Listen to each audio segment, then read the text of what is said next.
It must be easy, Ed, living off everyone else. Derek's voice cut through the air, sharp and mocking, as he raised his glass in a toast to himself. The laughter that followed felt like a slap in the face. My own daughter, Jess, looked down at her plate, avoiding my gaze, while my grandchildren, Lucas and Ava, exchanged confused glances. I wanted to feel welcomed, to bask in the warmth of family gathered around the table. Instead, I felt invisible, a ghost haunting a home that no longer felt like mine. The roast was perfectly cooked, the candles flickered gently, but the atmosphere turned cold as Derek continued. You had a decent run, but those days are over. It takes a real man to provide for his family. My heart raced, a mixture of anger and hurt swelling within me. I had dedicated my life to supporting them, to making sure Jess never felt alone after Patricia's passing. I swallowed hard, my hands trembling as I set down my glass. I took a deep breath, fighting against the urge to crumble. "You think it's easy?" I said, my voice steady but filled with emotion. "You have no idea what it's like to give everything and be treated like a burden." The laughter faded, replaced by an uncomfortable silence. I stood up slowly, feeling the weight of 15 years of sacrifice pressing down on me. "Let me tell you something, Derek. This loser will no longer be paying your bills." With that, I turned and walked out into the cold Denver night, leaving behind the laughter, the mocking words, and the family I once thought I could rely on. They had no idea what was coming next. As the laughter died down, Derek leaned back in his chair, a smug grin plastered across his face. "You know, Ed, it must be easy living off everyone else." His words sliced through the air sharper than any knife, and I felt the heat rush to my face. My own daughter, Jess, looked down at her plate, avoiding my gaze, while the children sat frozen, unsure of what to make of the moment. I had spent my life supporting this family, ensuring they had everything they needed, and here I was, reduced to a punchline. The roast Jess had prepared, the candles flickering on the table, all of it felt like a cruel joke. Derek continued, his tone dripping with condescension. "You had a decent run, but those days are over. It takes a real man to provide for his family." The words hung in the air, heavy and suffocating. I swallowed hard, my heart pounding in my chest. I wanted to shout, to defend myself, but instead I felt a wave of despair wash over me. I had given them everything, money, time, love, and this was how they repaid me? "Do you really think it's that easy?" I finally managed to say, my voice steady but filled with hurt. "You have no idea what it's like to give everything and be treated like a burden." The room fell into an uncomfortable silence. I could feel the tension thickening, like a storm brewing just outside. I glanced around the table. No one dared to speak. The laughter had faded, replaced by the weight of my words. I stood up slowly, feeling the eyes of my family on me, a mix of shock and apprehension. "Let me tell you something, Derek. This loser will no longer be paying your bills." With that, I turned and walked out into the cold Denver night, leaving behind the table, the laughter, and the family I used to think I could rely on. As I stepped outside, I realized I felt lighter, free in a way I hadn't felt in years. Tomorrow, everything would change. The drive home felt longer than usual, the city lights blurring into a haze as I gripped the steering wheel, lost in thought. Each turn of the wheel felt heavy with the weight of what had just happened. Derek's words echoed in my mind. "It must be easy, Ed, living off everyone else." As I navigated familiar streets, I couldn't shake the feeling of being an outsider in my own family. I thought back to the countless times I had been there for them, every mortgage payment, every tuition check, every emergency call I had answered. I had given everything, quietly and without hesitation. Yet, as I pulled into my driveway, the memories shifted from pride to pain. I remembered the day Jess graduated college, her beaming smile, the way she hugged me tightly, promising to make me proud.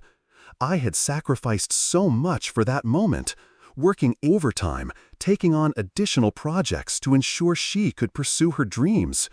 But now, that dream felt like a distant memory, overshadowed by the harsh reality of our relationship. I parked the car and sat for a moment, staring at the old house. Patricia's laughter used to fill these walls, her warmth wrapping around us like a comforting blanket. But now, the silence felt deafening. I pulled out my phone, scrolling through the contacts, hesitating before tapping on Jess's name. I wanted to call her, to explain, to somehow mend what was broken, but the words felt stuck in my throat. I opened the drawer of my desk, pulling out the folders I had meticulously organized over the years. The numbers were staggering. $2,800 a month for the mortgage, $1,500 for tuition, $450 for car payments. Each piece of paper told a story of sacrifice, but they also revealed something darker, an expectation that I would always be there to pick up the pieces. What have I done for my family, and at what cost? I whispered to myself, feeling the sting of betrayal wash over me again. I had become their safety net, but at what point had that turned into a trap?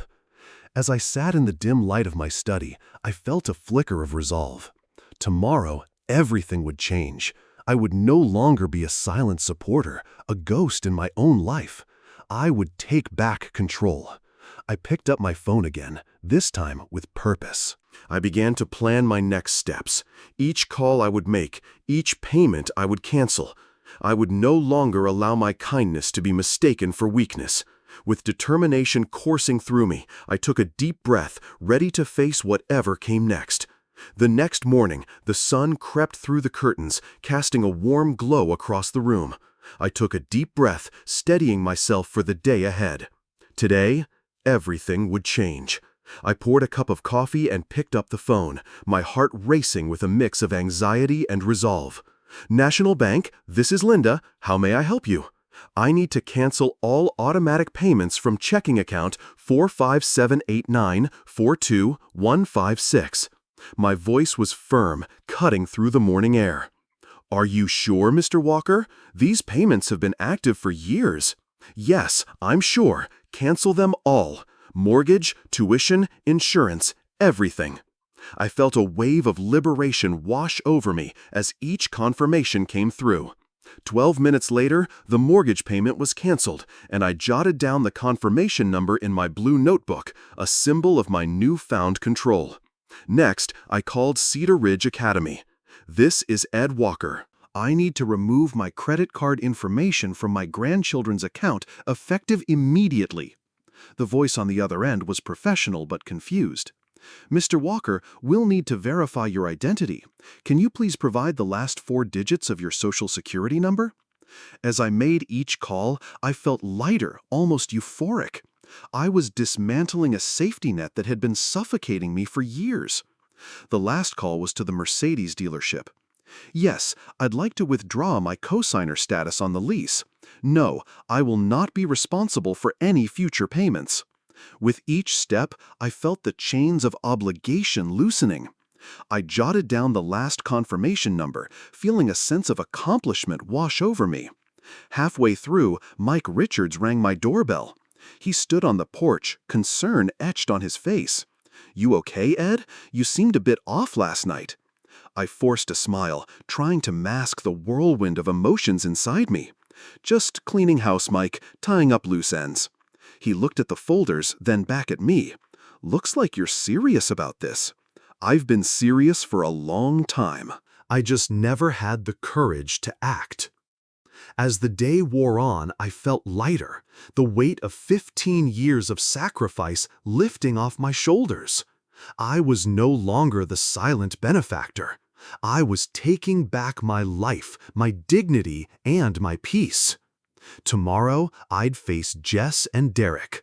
I'd show them the true cost of their entitlement, and maybe, just maybe, they'd finally understand what it meant to earn their place in this family. The first call came at 8 a.m. Jess's voice trembled as she spoke, panic rising with each word. "Dad, the mortgage payment didn't go through. The bank just called. They said there's a penalty. Did you forget?" I let silence stretch on the line, letting the weight of my decision sink in.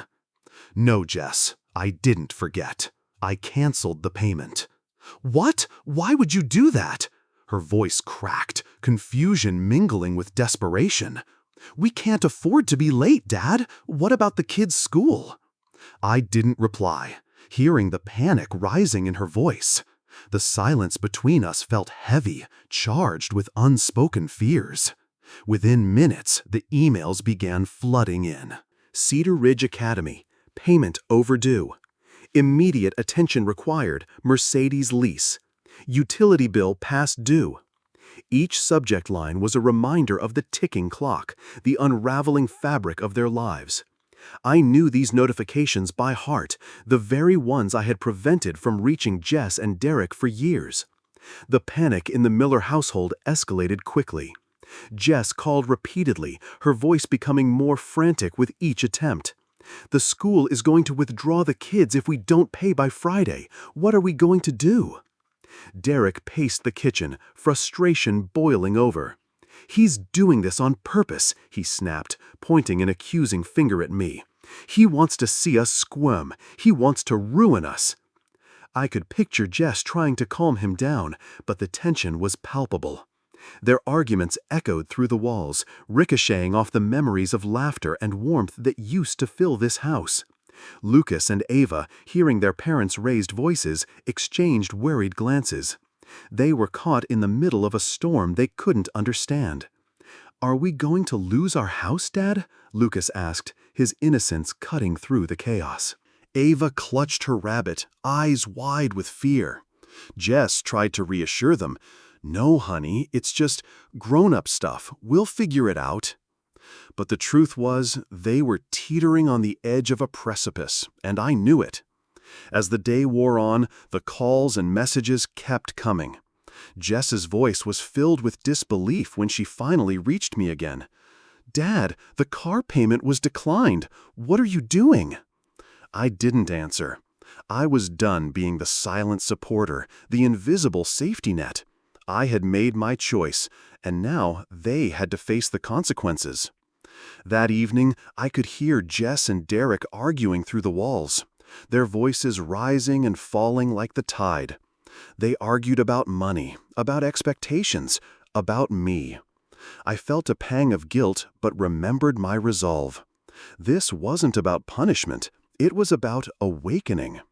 As darkness fell over the neighborhood, I sat in my study, the glow of the desk lamp illuminating the folders filled with receipts and memories.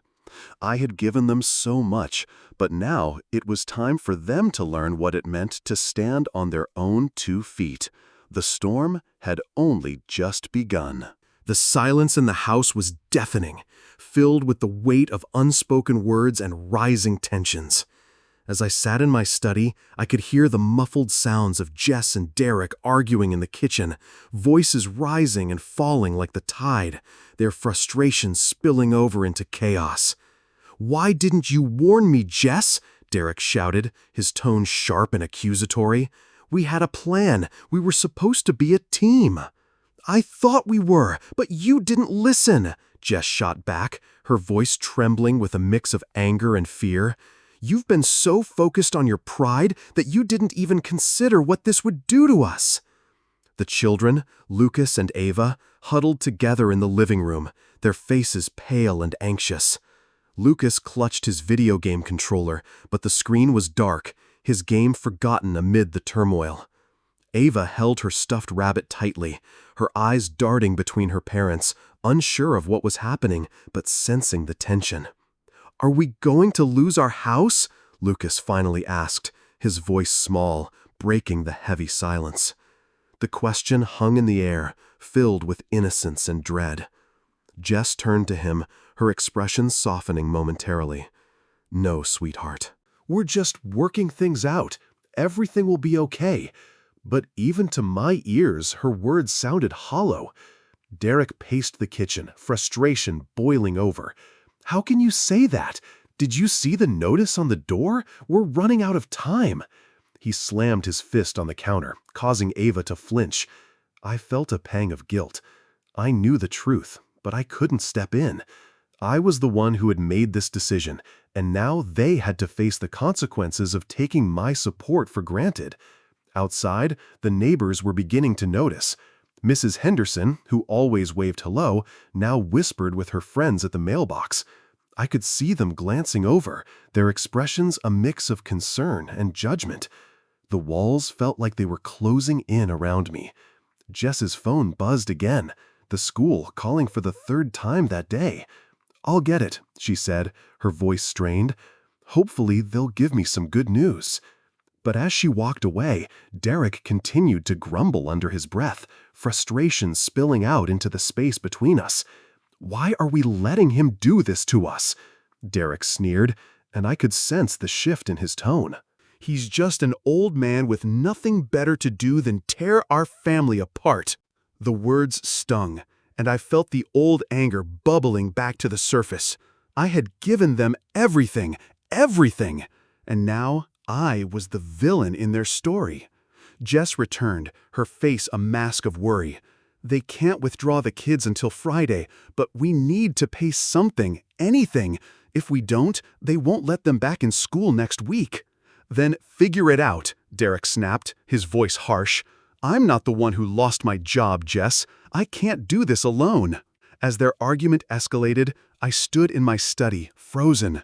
I was the one who had sacrificed my own life for theirs, yet here I was, painted as the enemy. The tension in the house grew thicker, the air heavy with unspoken fears and regrets. I could feel the storm building, ready to break over the entire family. The children, sensing the chaos, exchanged worried glances, their innocence contrasting sharply with the harsh reality unfolding around them. I placed my hands on the desk, feeling the cool surface beneath my fingers. The decision to stop supporting them was not just about financial independence.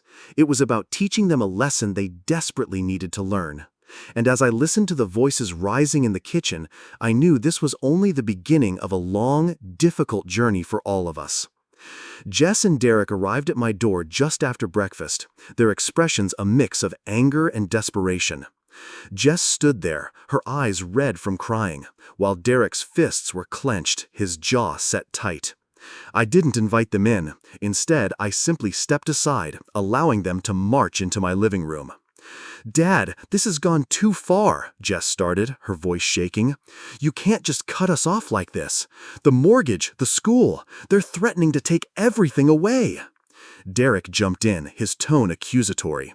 "You're destroying your own family because you're hurt. This isn't fair, Ed." I remained silent, feeling the tension rise in the room. A part of me wanted to defend myself, to explain why I had made the choices I did, but I stood my ground, letting them vent their frustrations. Jess took a deep breath, trying to keep her composure. "We need your help, Dad. The kids don't understand what's happening. They're scared. We can't afford to lose our home." "Maybe you should have thought about that before you treated me like a financial crutch," I replied, my voice calm but firm. Derek stepped forward, his frustration boiling over.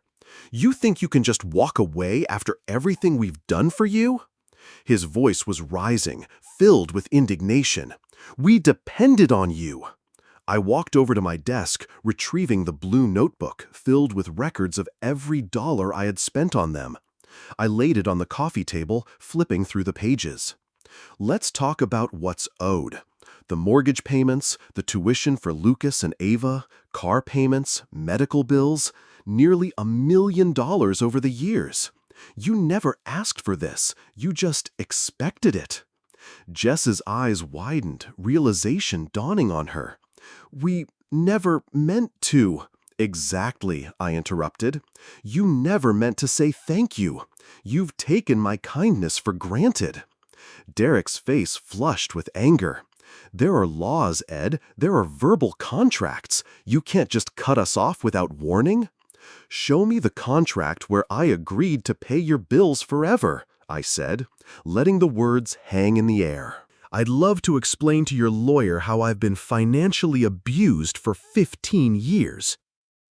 The room fell silent, tension crackling like electricity. Jess reached for my hand, her voice softening. "What do you want from us?" I looked at her, steady and unyielding. "I want you to acknowledge what I've done, publicly. I want an apology, not just to me, but to everyone you've lied to. If you want my help for the kids, you have to do it." Derek's face darkened, but Jess nodded, tears in her eyes. "We'll do it. We'll apologize. Just please help the kids." They left my house in silence, the door clicking shut behind them. As I stood alone in my living room, I felt a mix of relief and apprehension. The next move was theirs, and I could only hope they would finally understand the value of gratitude. Sometimes, the hardest apology is the one you owe to yourself. That night, the house felt colder than ever. Jess sat at the kitchen table, her hands wrapped around a mug of cold tea, staring at the blank page in front of her. Derek paced the hallway, muttering under his breath, frustration simmering in every gesture. "I can't believe he's doing this," Derek fumed. "He wants to humiliate us in front of everyone. I'm not writing some pathetic apology for the whole world to see." Jess shook her head. Exhaustion and shame etched deep into her features. "It's not about us, Derek. It's about the kids. If we don't do this, Lucas and Ava lose everything. Isn't their future worth swallowing our pride?" Derek's shoulders slumped, his anger fading into resignation. "I never thought it would come to this. After everything we've done, all those years." Jess's voice grew soft. "Maybe that's the problem. We never saw it. We just expected him to be there, to fix things. We forgot how to be grateful." In the next room, Lucas and Ava listened quietly, sensing the weight of their parents' words. Ava clung to her brother, whispering, "Will Grandpa ever forgive us?" Lucas didn't answer, but squeezed her hand. Hours passed in silence, punctuated only by the scratching of Jess's pen as she finally began to write. Each word felt like a confession of pride, of entitlement, of the pain they had caused not just Ed, but themselves. Derek hovered behind her, at first resistant, but finally leaning over her shoulder. "Let me see," he said, voice gentler. "Maybe we can do this together." They rewrote the letter 3 times before it felt honest. "To our friends, family, and especially to my father. For years, we took your support for granted. We're sorry. We want to do better for our children and for ourselves." As dawn crept through the window, Jess folded the letter, her hands trembling. Derek nodded, a silent agreement passing between them. Lucas and Ava watched, hope flickering in their eyes.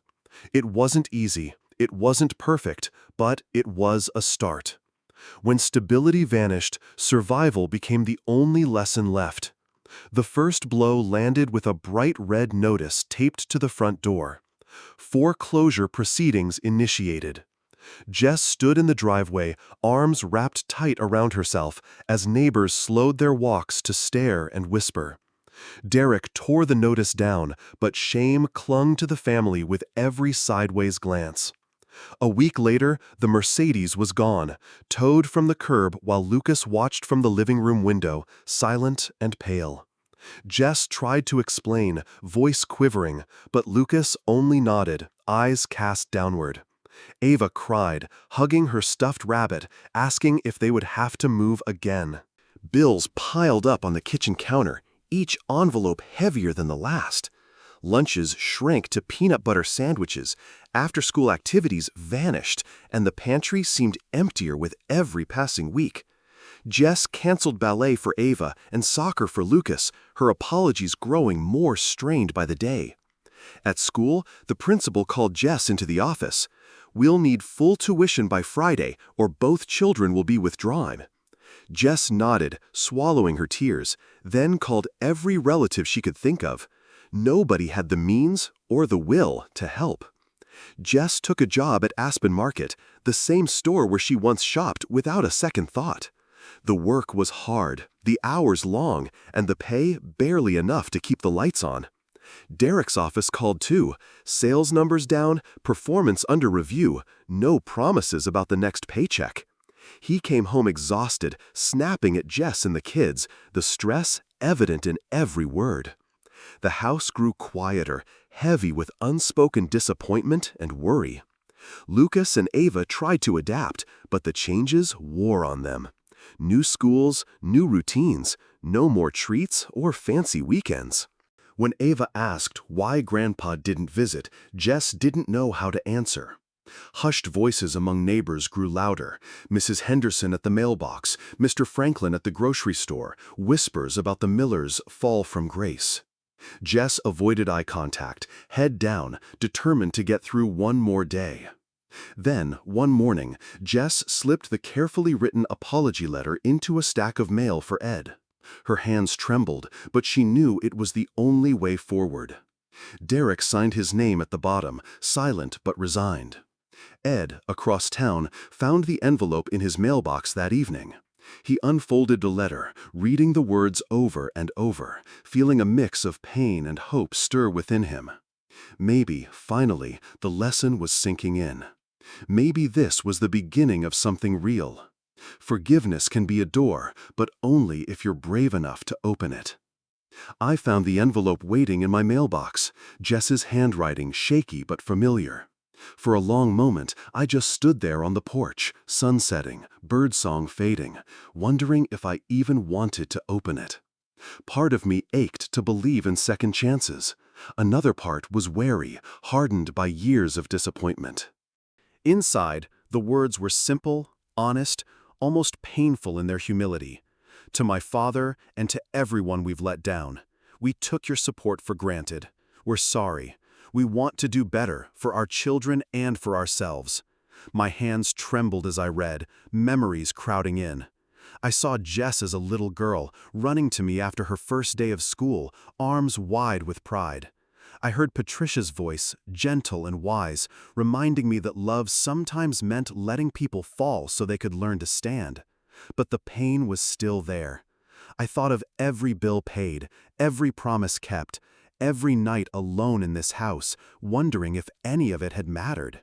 I wanted to believe the letter was real, that change was possible, but caution held me back. Gratitude can't erase entitlement overnight. I sat at the kitchen table, letter in hand, the silence pressing in.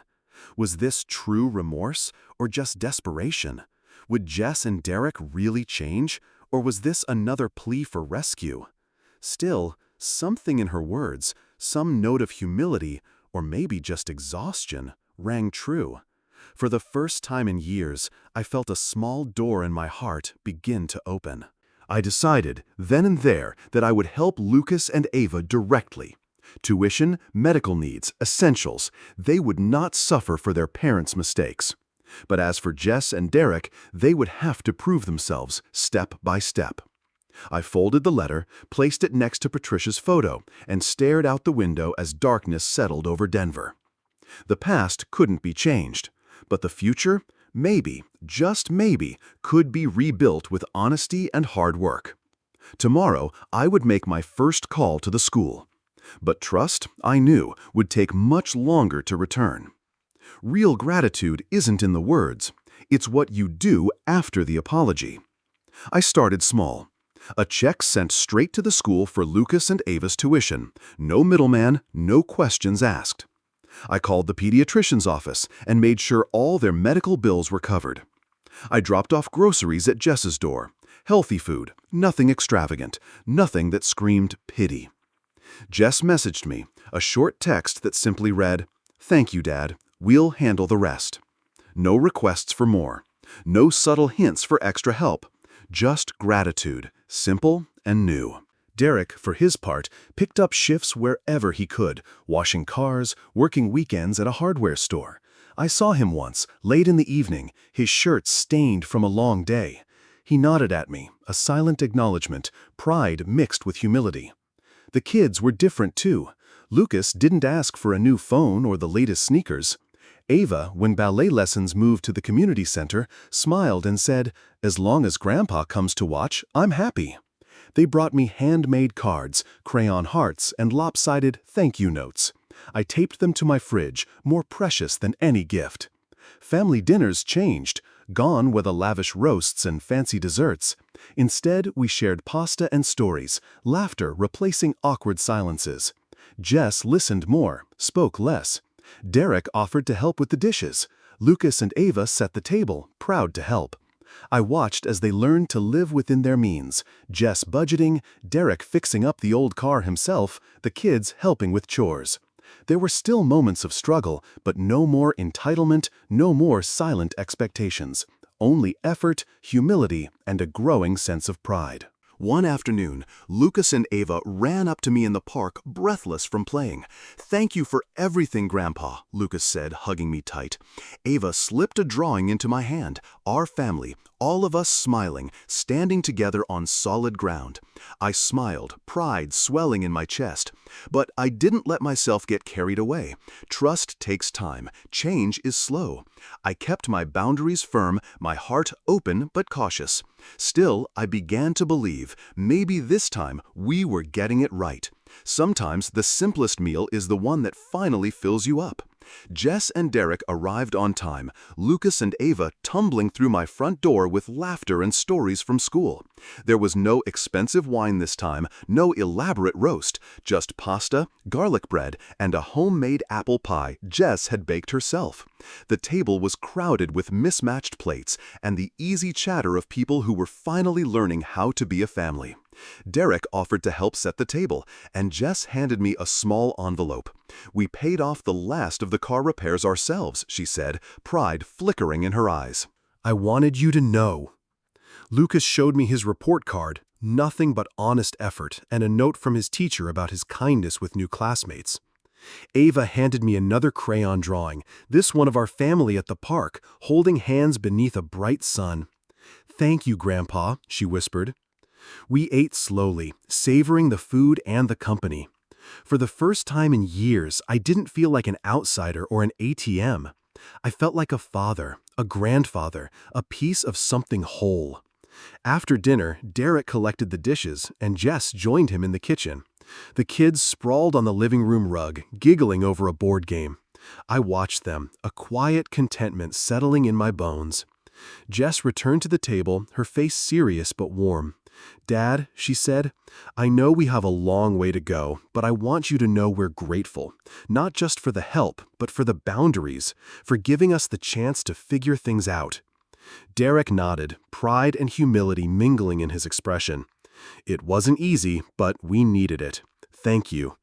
I looked at each of them, the faces of my imperfect but healing family. The ache of old wounds still lingered, but for the first time, I felt the promise of closure. As they packed up to leave, Lucas hugged me tight. Ava wrapped her arms around my waist, and Jess squeezed my hand. "We love you, Dad." The door closed behind them, and silence filled the house again. But it was a peaceful silence, one that no longer felt empty. Maybe this was what family was supposed to be all along. Forgiveness is the hardest gift to give yourself, and the only one that truly sets you free. Weeks passed, and with them came quiet, ordinary moments that felt extraordinary in their simplicity. Jess called me one Tuesday evening, her voice steady. "Dad, I got a promotion at Aspen Market. It's not glamorous, but it's honest work. I wanted you to know I earned it myself." Derek, too, had changed. He'd stopped measuring success by the kind of car in the driveway or the size of his paycheck. Instead, he found pride in fixing things around the house, showing Lucas how to patch a tire, teaching Ava to ride her bike without training wheels. One Saturday, we all gathered at the park for a picnic. Lucas ran up to me, breathless, waving a soccer medal. "I didn't win, Grandpa, but I played my best." Ava handed me a drawing. No gold trophies or fancy cars, just our family holding hands beneath a bright blue sky. Jess sat beside me on the bench, her eyes reflecting both gratitude and regret. "Dad, I'm sorry for all the years I expected you to fix everything. I didn't realize how much I still had to learn about being a parent or a daughter." I squeezed her hand, feeling the final traces of resentment slip away. "We all learn, Jess, sometimes the hard way. What matters is that you kept going." Derek joined us, Lucas and Ava in tow. He looked me in the eye, a look of respect, not expectation. "Thank you for not giving up on us, Ed. I'm proud of the family we're building now." Forgiveness, I realized, wasn't a single moment or a grand gesture. It was a series of small choices: to listen, to let go, to trust again. It was the willingness to recognize my own part in the story, not just as the victim, but as the man who finally learned to say no, and in doing so, helped everyone stand a little taller. That night, as I closed my door and looked at the wall of children's drawings and old family photos, I felt something I hadn't in years: peace. Not just with my family, but with myself. Sometimes, the greatest peace comes from knowing you stood your ground. I sat by the window as dusk spilled across the Denver skyline, the house quiet but filled with echoes of the family that had passed through it. On the mantel, Patricia's photograph smiled back at me, her eyes as alive in memory as they ever were in life. I thought about the promise I made to her all those years ago. "Don't let our daughter fall, Ed. Promise me." I had kept that promise, though not always in the way I imagined. I had carried Jess through storms, paid the price for her mistakes, and, in the end, learned that true love sometimes means letting go. My mind drifted through memories. Lucas's wide grin as he showed off a homemade soccer trophy. Ava's tiny hand in mine at the park. Jess's voice on the phone, steady and proud as she told me about her small promotion. I remembered Derek's nod of respect, the quiet gratitude that had taken years to grow. I realized then that all the late nights, the doubts, the pain of being misunderstood, it was worth it. Not because I could fix everything, but because I finally taught my family and myself that dignity and love aren't measured in dollars or endless sacrifice. Patricia would have been proud. I could almost hear her gentle laugh, see the approval in her eyes. "You did good, Ed," I imagined her saying. "You did more than keep your promise. You helped them stand on their own." I leaned back, letting the silence settle around me, no longer heavy or lonely, but peaceful, a quiet earned the hard way. As the last light faded, I felt closure wash over me. My family was whole, not perfect, and for the first time, I felt truly at home in my own life. It took losing everything for us to find each other again. On a bright Saturday afternoon, my house was alive with laughter and the clatter of dishes. Jess and Derek arrived early, no signs of rush or tension, just the easy smiles of people who had learned to live within their means. Lucas and Ava burst through the door with stories from school, arms full of homemade crafts and a soccer trophy they'd won as a team. We gathered around my kitchen table, mismatched chairs squeaking on the tile, the aroma of Jess's pot roast filling the room. There were no fancy gifts, no whispered expectations, just plates piled high, voices overlapping, and the warmth of a family that had finally learned how to be together. Derek helped Lucas fix a broken chair leg, while Ava showed Jess how to braid a friendship bracelet. I watched it all, my heart swelling with quiet pride. For the first time in years, I saw not only gratitude, but true partnership, each person pulling their own weight, each small victory celebrated together. After dinner, Jess raised her glass, not of expensive wine, but simple apple cider. "To Dad," she said, her eyes shining, "for loving us enough to let us fall, and for believing we could stand again." Derek echoed her words, his voice steady. "You taught us more than how to survive, Ed. You taught us how to become a real family." Lucas and Ava hugged me from either side, their laughter ringing out across the backyard. I felt Patricia's presence in the gentle breeze, in the joy on my grandchildren's faces, in the peace that settled deep within me. As the sun dipped low, we lingered on the porch, sharing stories and dreams for the future. There was no debt, no bitterness, only the hard-earned happiness of a family reunited, stronger than before. I knew then that this was the real reward, not the money given or the sacrifices made, but the chance to see my family whole, happy, and finally, truly at home. Looking back, I understand now that the greatest act of love is sometimes the hardest, letting go. For years, I thought my worth as a father and grandfather was measured by what I gave. Money, time, silent sacrifices, the ability to step in and save the day. But true family is not built on rescue. It's built on respect, honesty, and the courage to stand on your own feet, even when the ground feels unsteady. Setting boundaries was the most painful thing I ever did. It meant risking the anger of people I loved, risking their misunderstanding, and facing my own fear of being left behind. But I see now that kindness without boundaries becomes a prison for both the giver and the receiver. By holding on too tightly, I kept my family from truly growing. By finally letting go, I gave them the space to become strong. Forgiveness, I learned, is not about pretending the pain never happened. It's about accepting the past, learning from it, and giving yourself and those who hurt you a chance to be better. There were days I doubted myself, nights I replayed every argument and every lonely dinner. But with time, I began to see the slow, honest changes in my daughter, my son-in-law, and my grandchildren. Each act of humility, each step towards self-reliance was a gift greater than any check I ever wrote. I think of Patricia often, especially now when the house is full of laughter and the kitchen table is crowded with mismatched chairs and stories. I keep her picture on the mantle, a silent reminder of the promise I made and finally kept. She would be proud of the family we became, not because we are perfect, but because we are real. We have scars, but we have each other. There is a quiet strength that comes from knowing you survived the storm and that you did it with your dignity intact. I see it in Jess's eyes when she hands me her homemade pie, in Derek's handshake as he fixes a loose cabinet door, in Lucas and Ava's fearless laughter as they run across the backyard. I feel it in my own heart, lighter now, unburdened by old fears. Closure, I found, isn't a single moment. It's a collection of small choices to forgive, to set limits, to say no for the right reasons, and to believe that the people you love can rise to meet the challenge. It's trusting that letting go is not abandonment, but the greatest gift you can give. If you've ever struggled to draw a line with someone you love, I hope my story gives you courage.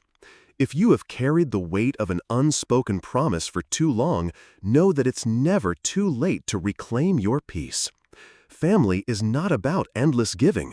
It's about growing together, standing strong side by side, and finding joy in each other's victories. Thank you for sharing this journey with me. If my story touched you, I invite you to leave a comment below. Share your own battles, your lessons learned, your moments of letting go. Have you faced a crossroads with someone you love? What did it teach you about yourself, about forgiveness, about the true meaning of family? And if you want more stories about resilience, second chances, and the quiet power of standing your ground, please subscribe to the channel. Your voice matters here. Thank you for listening, and may you always know your own worth and have the courage to claim it.